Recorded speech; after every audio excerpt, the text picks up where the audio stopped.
Basically मैंने अभी ना चाटा की लाइव स्ट्रीम देखी, तो उसमें बता रहा था कि 60 डेज का जो उसने बर्नआउट चैलेंज किया, तो उसका अपडेट पूछा था किसी बंदे ने चैट में। एंड उसने बताया कि लेजिट 300 प्लस एंट्रीज आया हर एक चैनल की, मतलब एंड वो पर्सनली हर एक चैनल को चेक कर रहा, मतलब तुम सोच रहे हो 300 बंदे। इवन जहाँ मेरा कॉलेज है ना, मेरी क्लास में भी ऑलमोस्ट 90 बच्चे, एंड 90 बच्चे देखो इतना ज्यादा हो जाता है। एंड वो तो ऑलमोस्ट कितने 3 गुना ज्यादा है उससे, तो भाई 3 गुना, मतलब तुम देख रहे हो 300 बंदे, सोचो कितना ज्यादा चैलेंज में पार्टिसिपेट कर रहे हो। अरे फिर तुम सोच रहे हो अपना कंपटीशन नहीं है तुम्हारे यूट्यूब वगैरह, भाई दिस इज बुलशिट। जो लोग बोलते हैं ना कंटेंट क्रिएशन बहुत आसान है, भाई बहुत ज्यादा डिफिकल्ट हो चुकी है। बहुत ही ज्यादा डिफिकल्ट हो चुकी है 2026 में, भाई मैं मजाक से हट के बता रहा हूँ। मतलब तुम देख रहे हो 30, मतलब 300 बंदे लेजिट भाई, जिन्होंने ना पूरा चैलेंज कंप्लीट करा है भाई साहब। और सोचो कितने सारे बंदों ने तो, जिसने चैलेंज लिया होगा उससे नहीं हुआ होगा, वो भी कितने सारे बंदे हुए होंगे। तो भाई तुम देख सकते हो, मतलब मेरे हिसाब से 1-2 हज़ार बंदों ने तो पार्टिसिपेट करा होगा। एंड काफी सारे हार भी चुके हैं, मतलब लेकिन फिर भी जो 300 बंदे थे जो लगातार वीडियोस डाल सके, एंड मैं तो मानता हूँ इनमें से आई थिंक कुछ परसेंट लोग ऐसे होंगे जिसने 2-3 वीडियोस रेगुलर डाल लिए थंबनेल के साथ, प्रॉपर के साथ। तुम देख रहे हो कितना ज्यादा कंपटीशन हो चुका है। खैर मैं तुम्हारे को डीमोटिवेशन देने नहीं आया हूँ कि इस चीज से डीमोटिवेट हो जाओ।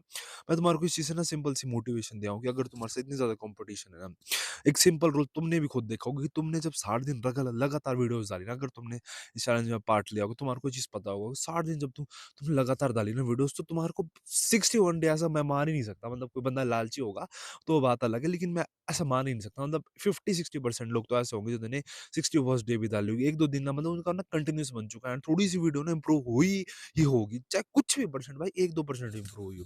तो भाई अगर यूट्यूब पे सक्सेसफुल होना है ना, मेरे को तो सिर्फ एक ही फॉर्मूला दिखता है ओवरऑल लाइफ का, that is being consistent. Consistent चाहे तुम गलत हो चाहे सही हो, I don't care. The only thing that matters is कि तुम कितने सही टाइम तक करते रहो, करते रहो, करते रहो।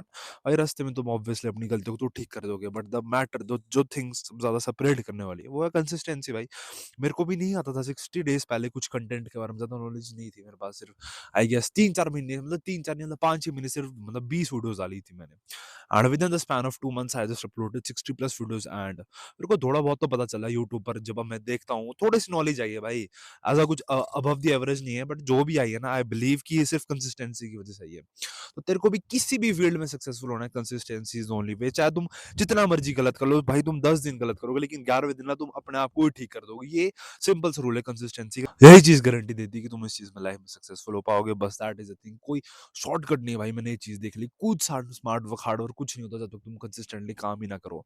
अब तुम भाई सोच रहे हो, मतलब तुम मान लो और वो कोई भी काम कर रहे हैं, अब मान लो तुम सोच रहे हो मैंने रोटी खानी है, तुम रोटी खाने के लिए कुछ तैयारी नहीं कर रहे हो, तो अगर मन में सोचते रहोगे तो कभी नहीं बनेगा। बेशक तुम्हारे से 1-2 दिन गलत बनेगी, फिर धीरे धीरे गलती करके तुम्हारे को इसी चीज के बारे में पता लगेगा। So that is the thing, and मैं तो भाई सिर्फ इस चीज कंसेप्ट में मानता हूँ, और तुम्हारे को भी इसी कंसेप्ट में सिखाना चाहता हूँ। थैंक्स।